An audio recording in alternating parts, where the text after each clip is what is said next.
Melihat Miss Bakun berkoar-koar menyuruh rakyat untuk taat membayar pajak, membuat saya benar-benar cemas dengan ketololan berjamaah ini.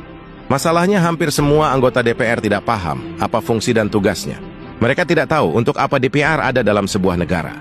Mereka bahkan tidak paham bahwa DPR itu adalah wakil rakyat, bukan wakil pemerintah. Jadi DPR itu adalah pengacaranya rakyat untuk menghadapi pemerintah. Seharusnya mereka adalah orang-orang yang cerdas dan mengerti hukum, sehingga layak duduk untuk mewakili rakyat berperang dan berkelahi dengan pemerintah.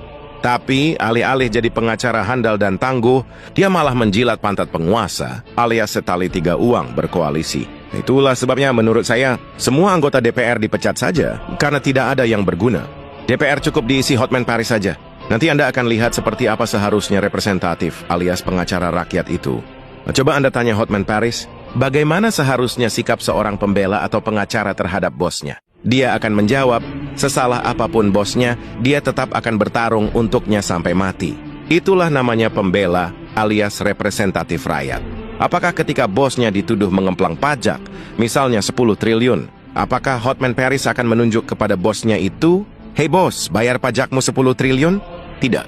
Tapi pengacara itu akan mengumpulkan bukti bahwa perusahaan bosnya itu sedang kesulitan keuangan dan justru sedang membutuhkan insentif dari pemerintah. Jika tidak, perusahaan mereka akan bangkrut. Akan banyak yang jadi korban, termasuk pemerintah sendiri. Seperti itulah pembela alias pengacara yang tangguh. Apakah Anda tahu mengapa hampir semua perusahaan raksasa internasional, kita tidak usah sebut namanya, tapi Anda pasti tahu semua merek-merek raksasa itu. Itu semua membayar pajak 0 rupiah? Karena mereka memiliki akuntan alias pengacara. Jadi seperti itulah fungsi representatif alias pembela atau pengacara. Sesalah apapun posisi bosnya, dia akan berdiri paling depan, berperang sampai mati, membela bosnya. Nah, sekarang